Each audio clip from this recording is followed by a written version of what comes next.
اور پھر اس سے اگلی بات ارشاد فرمائی کہ دل اتنے کڑوے ہوں گے کہ جیسے زہر ہو، یا ایک لفظ یہاں استعمال کیا ایلوا، وہ کڑوے سے کڑوا درخت ہوتا ہے کہ جس کو بکری بھی اونٹ بھی نہیں کھاتا۔ فرمایا انسانوں کے دل اتنے ایک دوسرے کے لیے کڑوے ہوں گے۔ آج آپ دیکھ لیں، بھائی بھائی کی کوشش ہوتی ہے کہ میں بھائی کو کاٹ لوں، بھائی کی کوشش ہوتی ہے کسی نہ کسی طریقے سے بہن کا حصہ کھا لوں، دوست کو نقصان پہنچا لوں۔ اور فرمایا کہ اس زمانے میں لوگ دوست کو نقصان پہنچانے سے بھی باہر نہیں آئیں گے، شرم محسوس نہیں کریں گے کہ یہ میرا دوست ہے، یہ میرا فکر مند ہے، یہ میرے لیے مخلص ہے، یہ بہت کچھ میرے لیے سوچتا ہے، کرنا چاہتا ہے۔ فرمایا وہ اس سے باز نہیں آئیں گے۔ وہ زبان سے تو بولیں گے آپ میرے بہت اچھے دوست ہیں، آپ میرے بھائی ہیں، میں آپ کے لیے مخلص ہوں، لیکن اندر سے اس کو کاٹیں گے، اس کے ساتھ بے وفائی کریں گے۔ اور پھر فرمایا کہ بچے اپنے ماں باپ کی، والدین کی نافرمانی کریں گے، اپنے ماں باپ کی بات کو تسلیم نہیں کریں گے، ماں باپ کی بات کو نہیں مانیں گے، ماں باپ کی بات ان کو بری لگے گی، ماں باپ کی بات عدم برداشت ہوگی، برداشت نہیں کر سکیں گے۔ لیکن دوستوں کی بات کو برداشت کریں گے، ماں باپ کی بات ان سے برداشت نہیں ہوگی۔ جس کے لیے میرے رب نے فرمایا کہ جس کے ماں باپ اس سے ناراض ہوں، جو اولاد اپنے ماں باپ کی نافرمان ہو، میں اس کی فرض عبادت کو بھی قبول نہیں کرتا۔ وہ قطع نظر اس سے اپنے ماں باپ کو ناراض کرے گی، ماں باپ کی نافرمانی کرے گی۔ اور اگلی بات فرمائی کہ مرد اپنی بیوی کی اطاعت کرے گا، مرد کا قبلہ کعبہ اس کی بیوی بن جائے گی، جو جائز ناجائز بیوی بولتی جائے گی وہ کرتا جائے گا۔ بیوی کے لیے وہ اپنی ماں سے لڑے گا، بیوی کے لیے وہ اپنے باپ سے لڑے گا، بیوی کے کہنے پر، بیوی کی رضامندی کے لیے وہ رشتہ داروں کو ناطے توڑ دے گا، خاندان سے ٹوٹ جائے گا، اور بیوی کے کہنے پر سب کچھ کر جائے گا۔ آمنہ کے لال نے 1450 سال پہلے بتا دیا۔ آج ہر شخص بیوی سے ڈرتا ہے، ڈرتا ہے۔ آمنہ کے لال کی یہ بھی حدیث ہے، ان کا احترام کرنا چاہیے، ان کو عزت دینی چاہیے، لیکن جو اللہ نے شوہر کا حق رکھا ہے، حاکم اللہ نے شوہر کو بنایا ہے، عورت کو محکوم بنایا ہے، لیکن یہ ہرگز نہیں ہے کہ وہ محکوم ہے تو اس پر ظلم کرو، نہیں، ظلم نہیں۔ لیکن یہ نہ ہو، بیوی نے کہا کہ آپ کے بہن بھائی ہمارے دروازے پہ نہ آئیں، آپ نے کہا جی بالکل ٹھیک ہے، نہیں آئیں گے۔ بیوی نے کہا آپ کے والدین مجھے اچھے نہیں لگتے، کہا جی بالکل ٹھیک ہے، جانے دو۔ شریعت نے اس سے منع فرمایا۔ ماں باپ کا حق آپ پر ہے، اگر ماں باپ کا حق ادا نہیں کیا، ماں باپ کی نافرمانی کیے، تو یاد رکھیں کہ پھر رب کہتا ہے میں اس کے لیے جنت کے دروازے بھی بند کر دوں گا۔ اور ہم سب مسلمان ہیں، ہم سب بیٹیوں والے ہیں۔ آمنہ کے لال نے فرمایا علامات قیامت میں دجال کے فتنے سے پہلے فرمایا عورتوں کا لباس ایسا ہو جائے گا، ایسے دکھے گی کہ یہ بغیر لباس کے ہیں، بغیر لباس کے اتنا لباس ان کا باریک ہو جائے گا، لباس پہنا ہوگا بظاہر لگے گی ننگی نظر آ رہی ہے۔ آج آپ دیکھ لیں ہم سب اتنے بے بس ہو چکے ہیں کہ ہماری آنکھوں کے سامنے ہماری بچیاں، ہماری مائیں بہنیں کیسا لباس استعمال کرتی ہیں، اگر ان میں کوئی ایک منع بھی کر دے کہ بھائی یہ درست نہیں ہے تو 10 تعمیریں ہوتی ہیں کہ فلاں بھی پہن رہے، فلاں بھی پہن رہے، فلاں بھی پہن رہا ہے، آپ ہمیں منع کرتے۔ اسلام نے 1450 سال پہلے منع فرما دیا تھا کہ مسلمانوں ایسا زمانہ آئے گا، ایسا زمانہ آئے گا، ایسے زمانے سے بچنا، ایسے لوگوں سے بچنا۔ یہ اسلام کا طریقہ ہے، اسلام ہمیں یہ کہتا ہے، اسلام ہمیں یہ سمجھاتا ہے کہ اپنا لباس اچھا رکھیں، مسلمانوں والا رکھیں، اور ہماری بہن بیٹیوں کا جو لباس ہو وہ ایسا نہ ہو کہ جس سے وہ عریان نظر آئے۔ اسلام نے غیرت کا تقاضا رکھا ہے، اور مرد کی غیرت کا اندازہ، مرد کی غیرت کا پتہ اس کے گھر کے لباس سے چلتا ہے۔ اس لیے ہماری کوشش ہو، اس پر شیخ الاسلام نے چند باتیں لکھی، فرمایا اپنے گھر کی خواتین کو اتنا چست لباس مت پہناؤ کہ جس سے جسم کے آزار نظر آئے۔ اس سے مراد یہ بھی ہے، اور ماشاءاللہ ہمیں مسجد میں کہنا پڑتا ہے کہ بھئی نماز سے پہلے یا نماز پڑھتے ہوئے اپنی ٹخنوں سے شلوار اوپر رکھے۔ مرد کے لیے یہ علامت ہے، مسلمان کے لیے یہ ضروری ہے، لیکن آپ باہر نکلے تو ہمارے یہاں خواتین نے، ہماری بہن بیٹیوں نے آدھی پنڈلیاں نکالی ہوئی ہیں۔ ہم کیسے مسلمان ہیں؟ کیا ان کا کوئی بھائی نہیں ہے؟ ان کا کوئی شوہر نہیں ہے؟ ان کا والد نہیں ہے؟ ہم کس طرف جا رہے ہیں؟ اور اس سے اگلی بات ارشاد فرمائی کہ علامات دجال سے پہلے خواتین کے جو بال ہوں گے وہ ایسے ہوں گے جیسے اونٹ کی کوہار۔ عموماً یہ ہمارے گھروں میں ہوتا ہے، خواتین بال جمع کر کے یہاں کچھ لگا لیتی ہیں۔ یہ علامات ہے، دجال میں سے ہے۔ فرمایا کہ یہ فتنے کا زمانہ ہوگا جب خواتین اپنے بال ایسے رکھے۔ ہمیں اپنے گھر والوں کی تربیت کرنے کی ضرورت ہے، اور یہ تربیت کیسے ہوگی؟ جب ہم خود اس پر عمل کریں گے۔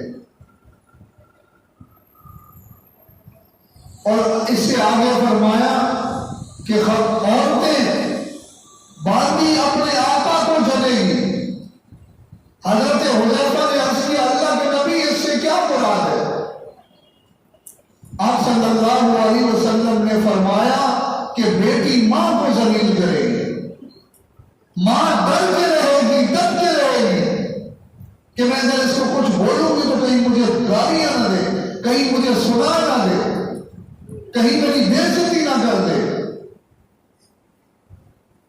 آج کتنے ایسے لوگ ہیں، کس گھر میں نہیں، ہمیں معلوم ہے، ہم سب اسی معاشرے کا حصہ ہیں، اور ہمیں پتہ ہے وہ دب کے رہتے ہیں کہ جوان بیٹی یہ کچھ بولیں گے تو باتیں سنا دے گی۔ اور اب تو ماشاءاللہ ہم نے اتنی کھلی آزادی دے دی ہے، ہم کہیں بیٹا ہم رشتہ یہاں کرنا چاہ رہے ہیں، وہ کہتی ہے یہاں نہیں، یہاں کرے ورنہ میں کورٹ میرج کر لوں گی، جو کرنا ہے کرنا ہے۔ اس نوبت تک لانے والا کون ہے؟ ہم خود ہیں۔ یہاں تک پہنچانے والے ہم خود ہیں، کیونکہ ہم نے اپنی بچیوں کو سب کچھ پڑھا دیا، نہیں پڑھایا تو رسول اللہ کا دین نہیں پڑھایا۔ نہیں پڑھائی تو شریعت نہیں پڑھائی. ہم تو ماڈرن زمانے میں چلنے والے لوگ ہیں نا. ہماری کوشش ہے ہمارے بچے پروفیسر ہوں، ڈاکٹر ہوں، سب کچھ ہو، اور پہلا کلمہ بھی نہیں آتا تو کوئی حرج کی بات نہیں.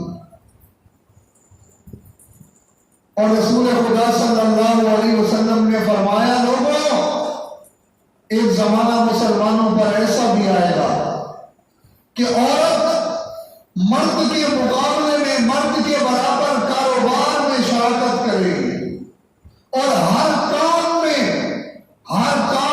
مرد کی برابری کرے گی.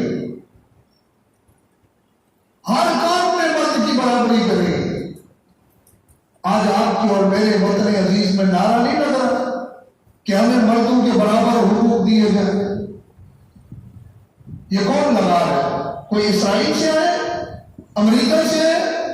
آپ کی اور میری بیٹیاں ہیں، آپ کی اور میری بہنیں، ہماری بچیاں ہیں، ہماری مائیں ہیں، ہماری بہنیں. مسئلہ یہ ہے ہم نے دین کو چھوڑ دیا، ہم دین سے بیزار ہو گئے، آمنہ کے لال کی شریعت سے بیزار ہو گئے. جب ہم آمنہ کے لال کے طریقے کو چھوڑ دیں گے تو یاد رکھیں پھر یہ سب کچھ ہوگا، پھر یہ سب کچھ ہوگا. آج کسی آفس میں چلے جائیں، آپ کہیں چلے جائیں، آپ کو سامنے ریسپشن پہ بیٹھی ہماری بہن بیٹی نظر آتی. آخر کیوں؟ وجہ کیا ہے؟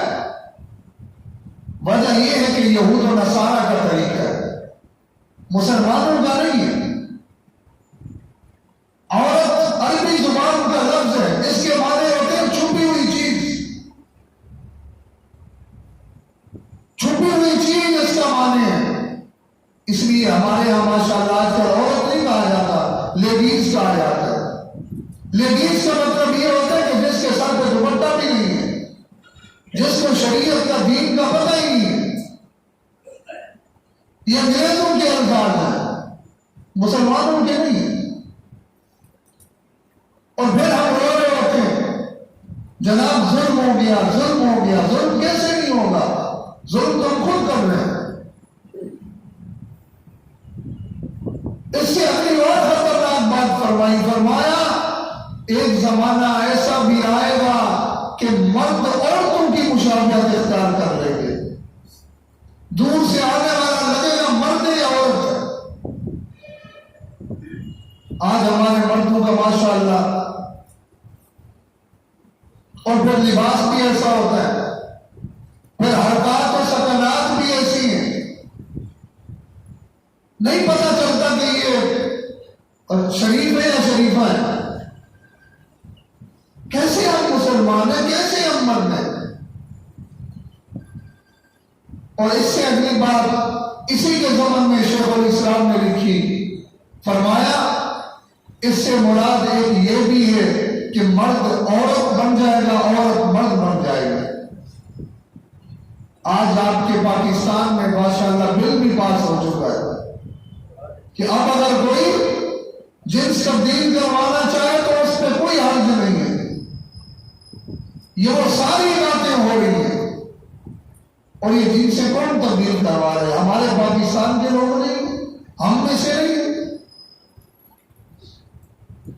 اور پھر کیا فرمایا کہ مرد جو ہوں گے وہ عورتوں کی مشابہت اختیار کریں گے.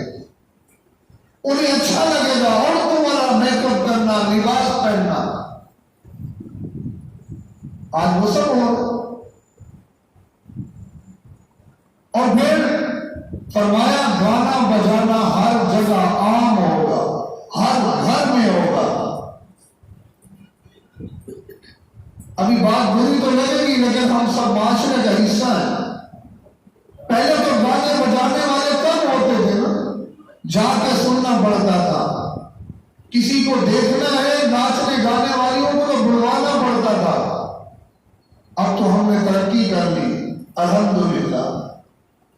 آج بیٹی ناچ رہی ہے، باپ خود ویڈیو بنا رہا ہے. ہم ترقی یافتہ ہو گئے. ہماری غیرت جاگ گئی، ہم ٹیکنالوجی کو سمجھ گئے، اس لیے گھر میں بیٹی ناچ رہی ہے، باپ اس کی ویڈیو بنا کے لوگوں کو دکھا رہے، دیکھو میری بیٹی کیسے اچھا ڈانس کرتی، وائے ناکامی بتائے کارواں جاتا رہا، کارواں کے دل سے احساس جہاں جاتا رہا۔ اور پھر ہم اپنے آپ کو مرد بھی کہتے ہیں، مسلمان بھی کہتے ہیں۔ آمنہ کے لال نے فرمایا ایسا مرد دیوس ہے، بے غیرت ہے۔ کتنی ایسی بچی ہیں جو گھروں سے نکلتی ہیں، والدین پوچھ نہیں سکتے بیٹا کہاں جا رہی ہو، اتنی دیر سے کیوں گھر آئی ہیں، کیوں اتنی دیر سے گھر آئی ہیں؟ اگر اس میں 30% قصور اس بچی کا ہے تو 70% اس ماں باپ کا ہے۔ آپ نے اتنا کھلی چھوٹ کیوں دی؟ اور کیوں نہیں دین پڑھایا؟ کیوں نہیں آمنہ کے لال کی شریعت پڑھائی؟ اور پھر فرمایا کہ آخری زمانے میں لوگ ناچنے اور گانے والیوں کو عزت دیں گے۔ جو ناچنے والی گانے والی عورتیں ہوں گی ان کا مقام ہوگا، ان کی عزت ہوگی، ان کو بڑا تمیزدار اور مہذب سمجھا جائے گا، ان کے لیے دولت نچھاور کی جائے گی، ان کو پروٹوکول دیا جائے گا۔ آج یہ سب ہو رہا ہے۔ وہ ہمارے یہاں صبح صبح ہمارے جو بزرگ گھروں میں بیٹھے ہوتے ہیں، تلاوت سے قرآن سے فارغ ہو کے وہ ٹیلی ویژن لگا لیتے ہیں۔ مجھے ایک صاحب کہنے لگے مولوی صاحب قیامت آ گئی، میں نے کہا وہ کیسے؟ کہنے لگے بھائی میں صبح ایک ٹی وی چینل پر پروگرام دیکھ رہا تھا، اس میں چند خواتین بیٹھی یہ بات بتا رہی تھی کہ اپنے گھروں کو کیسے بسانا ہے، سسرال میں زندگی کیسے گزارنی ہے۔ تو میں نے کہا تو بہت اچھی بات ہے۔ کہنے لگا ہماری صاحب اچھی بات نہیں ہے۔ میں نے کہا وہ کیوں؟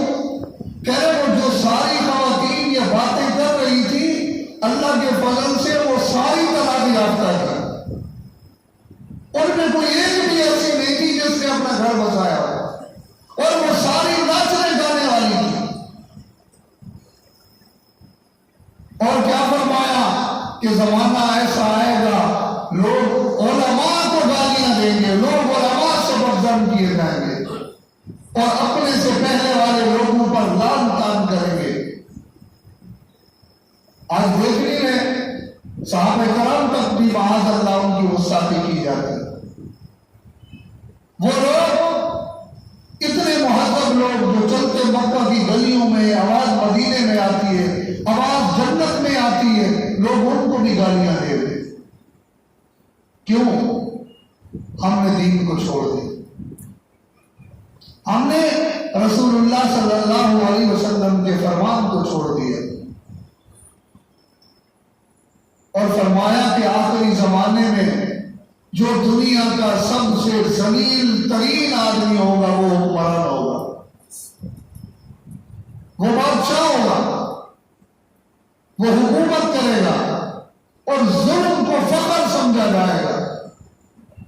جو جتنا بڑا ظالم ہوگا وہ اتنا فخر کرے گا کہ میں نے دبا کے رکھا ہوا ہے لوگوں کو،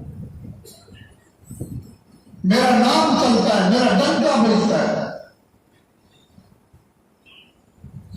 اور پھر فرمایا کہ جو بیت المال ہوگا، جو قومی خزانہ ہوگا، جو بھی آئے گا وہ اس کو اپنی ملکیت سمجھے گا، وہ کہے گا یہ میرا ہے،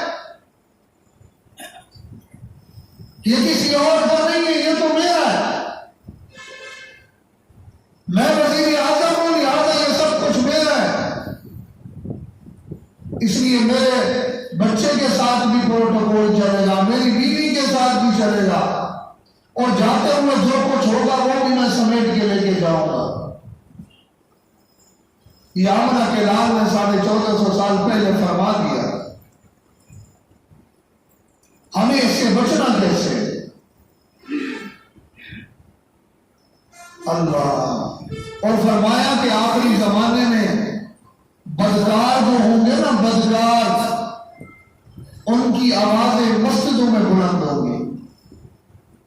شیخ الاسلام مفتی تقی عثمانی صاحب دعوت و برکاتہ العالیہ نے اس کی تشریح کی، 2 تشریحیں فرمایا پہلی تشریح یہ ہے کہ مسجد کی جو انتظامات ہوں گے وہ بدکار لوگوں کے ہاتھ میں ہوں گے، ان کو دین اسلام سے کوئی دلچسپی نہیں ہوگی، کوئی واسطہ نہیں ہوگا،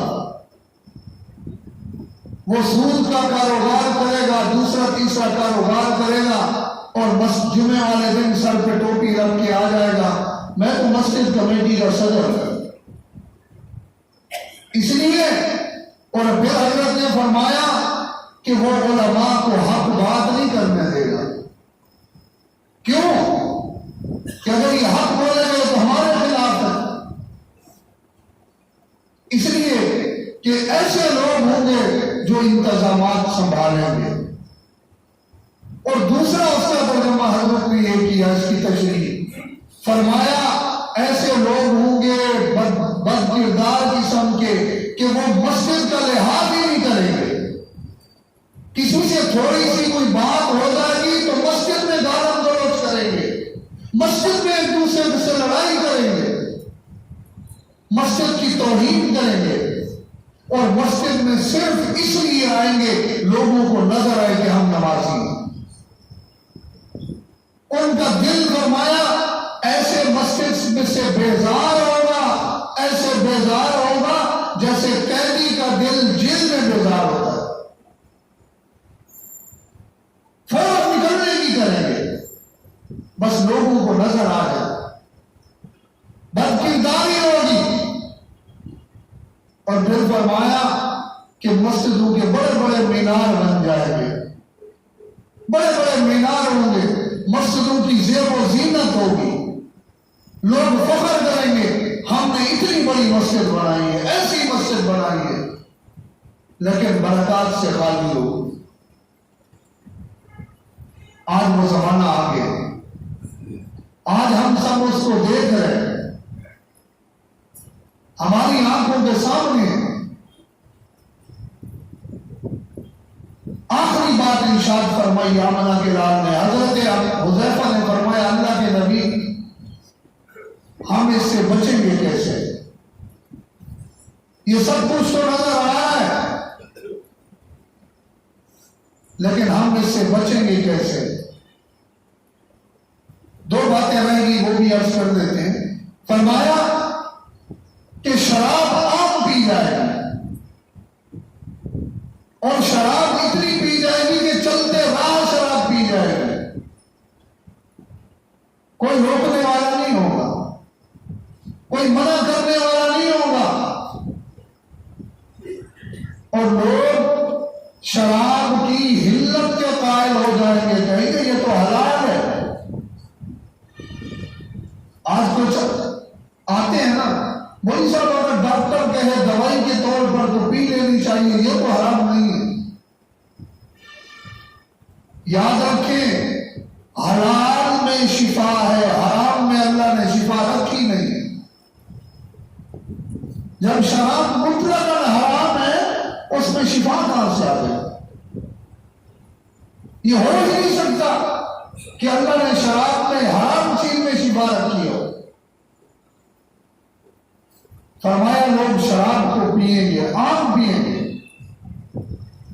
جب انسان شراب نوشی کرتا ہے اس کے دل سے ایمان نکل جاتا ہے، اور پھر چلتا پھرتا انسان تو نظر آتا ہے، در حقیقت وہ درندہ ہوتا ہے، وہ بھیڑیا ہوتا ہے، انسان نہیں ہوتا۔ اس لیے تو دیکھیں آج ہم سب معاشرہ کتنے ظالم ہو گئے ہیں، اور پھر ہم کہتے ہیں ہماری دعائیں نہیں سنی جاتی۔ کیسے سنی جائیں گی؟ اور ظلم کسی کافر پر کرو گے اللہ تک بھی معاف نہیں کرے گا، مسلمان تو دور کی بات۔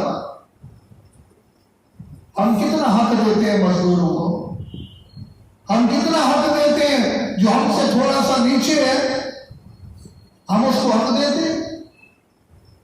ہم میں سے ہر شخص میں رونا ہے، ہم میں سے ہر شخص کا ربط ہے کا جہاں بس چلتا ہے وہ کر لیتا ہے، ہر کوئی اپنے طریقے سے کرتا ہے۔ اللہ قلیل وہ چند لوگ ہیں جن کی وجہ سے یہ دنیا چل رہی ہے، ورنہ ہم سب ایسے ہو گئے، ہم سب ایسے ہو گئے۔ بچنا کیسے ہے؟ آمنہ کے لال نے فرمایا بچنا ما انا علیکم اصحابی، فرمایا اگر ان ضلالتوں سے گمراہیوں سے بچنا چاہتے ہو تو میرا طریقہ اور میرے صحابہ کے طریقے پہ چل رہے ہو۔ کامیاب ہونا چاہتے ہو تو میرے طریقے پہ چلنا اور میرے صحابہ کے طریقے پہ چلنا۔ ابو بکر نے جو کیا وہ کرو گے کامیاب ہو جاؤ گے، حضرت عمر نے جو کیا وہ کرو گے کامیاب ہو جاؤ گے، حضرت عثمان نے جو کیا وہ کرو گے تو کامیاب ہو جاؤ گے، حضرت علی نے جو کیا وہ کرو گے تو کامیاب ہو جاؤ گے، حضرت حسن نے جو کیا وہ کرو گے تو کامیاب ہو جاؤ گے، حضرت امیر معاویہ نے جو کیا وہ کرو گے تو کامیاب ہو جاؤ گے۔ اس لیے تو فرمایا اصحابی کا نجوم بیئی مقتدیتم اہتدیتم، میرے صحابہ ستاروں کی مانند ہیں، ان میں سے جس کی بھی اتباع کرو گے کامیاب ہو جاؤ گے۔ ہم نے اس کو بلا دیا، ہم چھوڑ گئے اس کو اور غیر اللہ کے سامنے جھکنے لگ گئے، غیر اللہ سے ہماری امیدیں لگ گئی، غیر اللہ کو ہم اپنا دل کا ماننے لگ گئے، جس کی وجہ سے ہمارا ایمان بھی ختم ہوتا چلا گیا اور ہم کھوکھلے بھی ہوتے چلے گئے۔ ہم اتنے کمزور ہو گئے کہ آج ہم 4 رکعت بھی ڈھنگ کی پڑھ نہیں سکتے۔ ایک صحابی رسول اپنے باغ میں نماز پڑھ رہے، اتنا گھنا باغ ہے کہ اوپر پرندہ جا رہا ہے، اس پرندے کو نکلنے کا اوپر سے رستہ ہی نہیں مل رہا۔ انگور کا باغ ہے، خوبصورت باغ، اس سے نکلنے کا راستہ نہیں مل رہا، اور یہ فرض نہیں پڑھ رہے، نفل نماز پڑھ رہے۔ نظر پڑی، خیال آیا کہ اللہ نے مجھے اتنا باغ دیا کہ پرندہ بھی نہیں نکل رہا۔ آمنہ کے لال کے پاس تشریف لائے، فرمایا اللہ کے نبی فلاں باغ میں نے اللہ کی راہ میں صرف کر دیا۔ آپ صلی اللہ علیہ وسلم نے پوچھا کیوں؟ فرمایا اس باغ کی وجہ سے میری 2 رکعت نماز میں خلل آ گیا، مجھ سے یہ برداشت نہیں۔ نعمت اللہ کی اس کے نام پہ دے، اور ہم فرض پڑھ رہے ہوتے ہیں، ہمیں پتہ ہی نہیں ہوتا 3 پڑھی 4 پڑھی، اور دعویٰ ہمارا کیا ہے کہ جنت تو بڑی ہمارے لیے، ہم جائیں گے۔ میرے بھائیوں، دنیا میں آنے کی ترتیب ہے، جانے کی کوئی ترتیب نہیں، اس لیے ہماری ہر قدم پہ یہ کوشش ہونی چاہیے کہ ہم اللہ اور اس کے رسول صلی اللہ علیہ وسلم کے طریقے کو اپنائیں، اپنے بچوں کو دین سکھائیں، شریعت سکھائیں، قرآن سکھائیں۔ ہم اس کے انکاری نہیں ہیں کہ بچوں کو دنیا نہ سکھاؤ، سب سے اچھی سکھاؤ، بچوں کو اتنا اچھا ڈاکٹر بناؤ کہ ان جیسا پوری دنیا میں کوئی نہ ہو، بچوں کو اتنا اچھا انجینئر بناؤ کہ ان جیسا دنیا میں کوئی نہ ہو، لیکن مسلمان بھی بناؤ، دیندار بھی بناؤ۔ بس اگر اس نیت سے ہم بچے کو ڈاکٹر بنائیں گے کہ یہ میرا بچہ بڑے ہو کر مسلمانوں کی خدمت کرے گا، خدا کی قسم اس پر جتنا پیسہ لگاؤ گے اس کا ثواب ملے گا۔ لیکن اگر ہم اس لیے ڈاکٹر بن جائیں گے کہ 2 ٹیسٹ سے تو 4 کرا دیں گے، چلو کمیشن ہمیں بھی ملے گا، تو زندگی میں پھٹکار ہی ہوگی۔ پھر اللہ پاک ہم سب کو رسول اکرم صلی اللہ تعالی علیہ وسلم کی شریعت کو سمجھنے اور اس پر عمل کرنے، سب سے پہلے اپنے اوپر اور پھر اپنے گھر میں اس کو جاری کرنے کی توفیق عطا فرمائے۔ وما علینا